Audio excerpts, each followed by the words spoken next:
यदि आप SSC exam 2020 और आने वाले गवर्नमेंट एग्ज़ाम की तैयारी कर रहे हैं तो अनअकैडमी आपके लिए 3 अल्टीमेट बैचेज लाया है, जो कि 29 दिसंबर से बेस्ट एजुकेटर के द्वारा स्टार्ट हो रहा है। जिसमें से पहला बैच है चैलेंजर बैच है SSC CGL and CHSL 2020 exam के लिए। दूसरा बैच है ब्रह्मास्त्र बैच है। और तीसरा जो बैच है ये वाईफाई स्टडी सफलता बैच है, जिसमें आपको फुली सिलेबस कवर किया जाएगा टॉप एजुकेटर के द्वारा। अल्टीमेट अनलिमिटेड एक्सेस मिलेगा, पीडीएफ स्टडी मटेरियल दिया जाएगा, डाउट क्लियरिंग सेशन किया जाएगा और वीकली क्यूज और मॉक टेस्ट होंगे।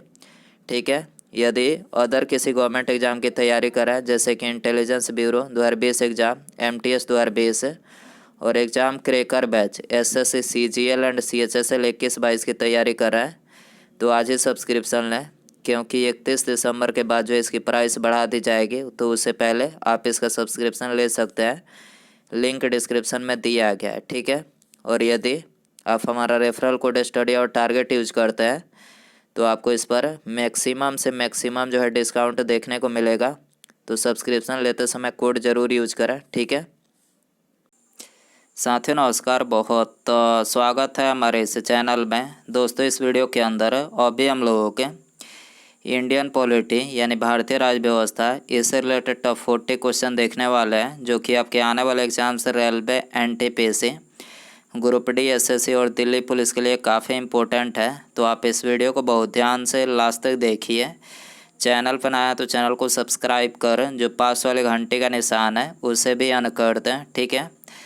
तो चलिए शुरू करते हैं। देखिए यहाँ पर हमारा पहला क्वेश्चन है, राज्यसभा को अस्थाई सदन कहा जाता है क्योंकि। तो देखिए राज्यसभा को अस्थाई सदन इसलिए बोला जाता है क्योंकि इसे कभी भंग नहीं किया जा सकता है। ठीक है। इसके अलावा लोकसभा को अस्थाई सदन बोला जाता है क्योंकि लोकसभा जो है ये कभी भी भंग किया जा सकता है। ठीक है। क्वेश्चन नंबर 2 है, संविधान में संशोधन नहीं किए जा सकते हैं। तो देखिए संविधान में संशोधन जो है ये जनमत संग्रह से नहीं किए जा सकते हैं। ठीक है। क्वेश्चन नंबर 3 है, भारत में कब पहली बार राष्ट्रीय आपातकाल घोषित किया गया था। तो देखिए भारत में जो पहली बार राष्ट्रीय आपातकाल घोषित किया गया था तो ये 1962 में घोषित किया गया था। ठीक है। क्वेश्चन नंबर 4 है, संविधान सभा ने भारत के संविधान को कब अंगीकृत किया था।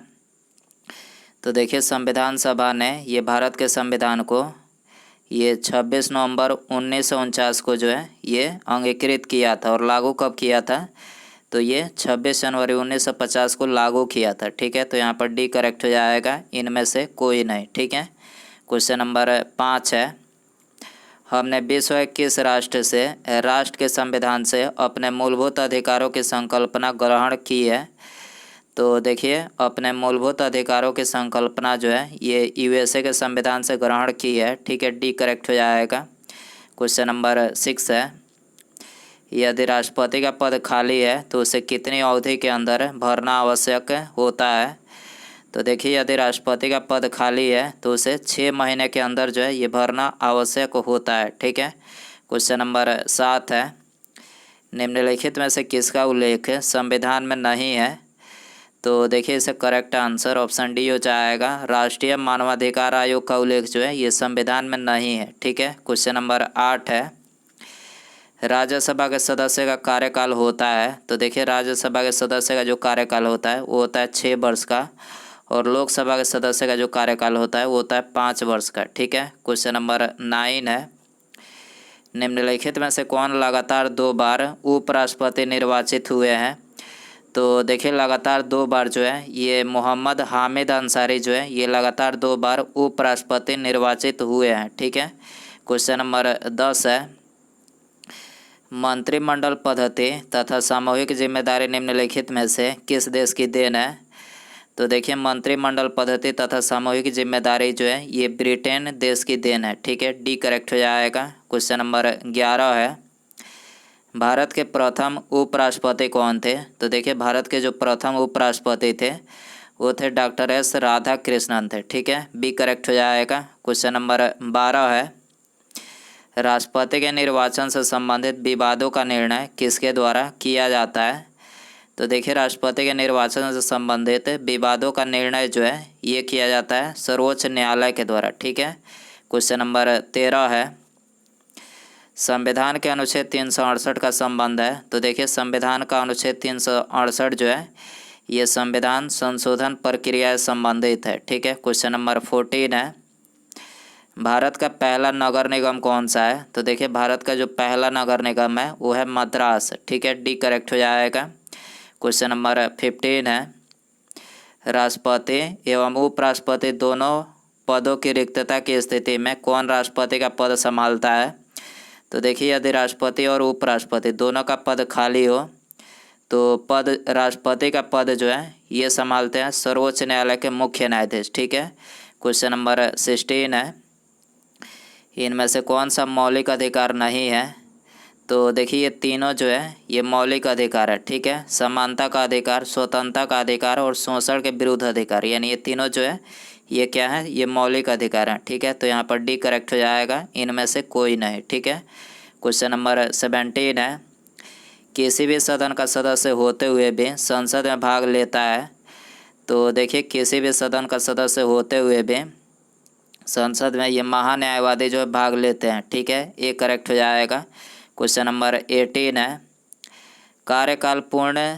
है, कार्यकाल पूर्ण होने से पूर्व भारत के राष्ट्रपति को उनके पद से कौन हटा सकता है। तो देखिए कार्यकाल पूर्ण होने से पहले भारत के राष्ट्रपति को उनके पद से ये संसद द्वारा महाभियोग लगाकर जो है हटाया जा सकता है। ठीक है, डी करेक्ट हो जाएगा। क्वेश्चन नंबर 19 है, 2 या 2 से अधिक राज्य मिलकर एक संयुक्त राज्य लोक सेवा आयोग रख सकते हैं। यह संविधान के किस अनुच्छेद में वर्णित है। तो देखिए यह संविधान के अनुच्छेद 315 में वर्णित है। ठीक है, 2 या 2 से अधिक राज्य मिलकर एक संयुक्त राज्य लोक सेवा आयोग रख सकते हैं। यह संविधान के किस अनुच्छेद में वर्णित है। तो यह अनुच्छेद 315 में वर्णित है। ठीक है, क्वेश्चन नंबर 20 है, निम्नलिखित में से कौन सी शक्ति राष्ट्रपति के प्रशासनिक शक्तियों में शामिल नहीं है। तो देखिए इसका करेक्ट आंसर ऑप्शन बी हो जाएगा, लोकसभा का विघटन जो है ये राष्ट्रपति के प्रशासनिक शक्तियों में शामिल नहीं है। ठीक है, इसके अलावा राष्ट्रपति को जो शक्तियाँ प्राप्त है वो है प्रशासनिक शक्ति, सैन्य शक्ति, राजनयिक शक्ति और विधायी शक्ति, यानी ये 4 मतलब ये शक्तियाँ जो है ये राष्ट्रपति को प्राप्त है। ठीक है, क्वेश्चन नंबर 21 है, निम्नलिखित में से कौन फांसी की सज़ा को क्षमा कर सकता है। तो देखिए इसका करेक्ट आंसर ऑप्शन डी हो जाएगा, केवल राष्ट्रपति जो है ये फांसी की सज़ा को माफ़ कर सकते हैं। ठीक है, क्वेश्चन नंबर 22 है, न्यायपालिका से कार्यपालिका के पृथकीकरण की व्यवस्था किस अनुच्छेद में है। तो देखिए न्यायपालिका से कार्यपालिका के पृथकीकरण का जो व्यवस्था किया गया है तो यह अनुच्छेद 50 में किया गया है। ठीक है, क्वेश्चन नंबर 23 है, किस संविधान संशोधन के द्वारा लोकसभा तथा विधानसभा की सदस्य संख्या को 2026 तक अपरिवर्तनीय कर दिया गया है। तो ये किया गया है 84वां संविधान संशोधन के द्वारा, और ये संशोधन कब हुआ था। तो ये 2001 में हुआ था। ठीक है, क्वेश्चन नंबर 24 है, राज्यपाल विधानसभा में 1 तथा विधान परिषद में कुल सदस्य संख्या कितने सदस्य मनोनीत करता है। तो देखिए राज्यपाल विधानसभा में 1 तथा विधान परिषद में कुल सदस्य के ये 1/6 सदस्य जो है मनोनीत करते हैं। ठीक है, बी करेक्ट हो जाएगा। क्वेश्चन नंबर 25 है, भारत का राष्ट्रीय फूल कौन सा है। तो देखिए आप सभी को पता ही होगा कि भारत का जो राष्ट्रीय फूल है वो है कमल। ठीक है, क्वेश्चन नंबर 26 है, निम्नलिखित में से कौन सा कथन सत्य नहीं है।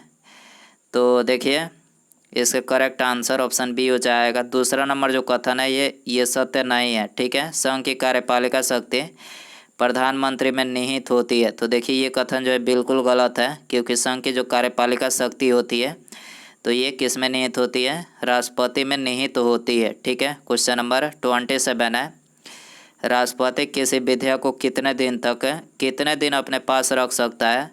तो देखिए राष्ट्रपति किसी विधेयक को इसका कोई निश्चित नहीं है। ठीक है, डी करेक्ट हो जाएगा। क्वेश्चन नंबर 28 है, लोकसभा के कार्यकाल की अवधि कितनी है। तो देखिए लोकसभा की कार्यकाल की जो अवधि है ये तो बता ही चुके हैं कि लोकसभा की 5 वर्ष है और राज्यसभा के 6 वर्ष है। ठीक है, क्वेश्चन नंबर 29 है, भारतीय राष्ट्रीय गान की पूरी धुन को बजाने में कितना समय लगता है? तो देखिए पूरी धुन को बजाने में ये 52 सेकंड लगता है। ठीक है, क्वेश्चन नंबर 30 है, संविधान के किस उपबंध ने केंद्र सरकार को सेवा कर लगाने और उसकी व्याप्ति बढ़ाने का अधिकार दिया है? तो ये भारतीय संविधान का अनुच्छेद 248 के अंतर्गत अवशिष्ट शक्तियाँ जो है ये केंद्र सरकार को सेवा कर लगाने और उसकी व्याप्ति बढ़ाने का अधिकार दिया है। ठीक है, क्वेश्चन नंबर 31 है, निम्नलिखित में से कौन से अनुच्छेद आपातकालीन उपबंधों से संबंधित है?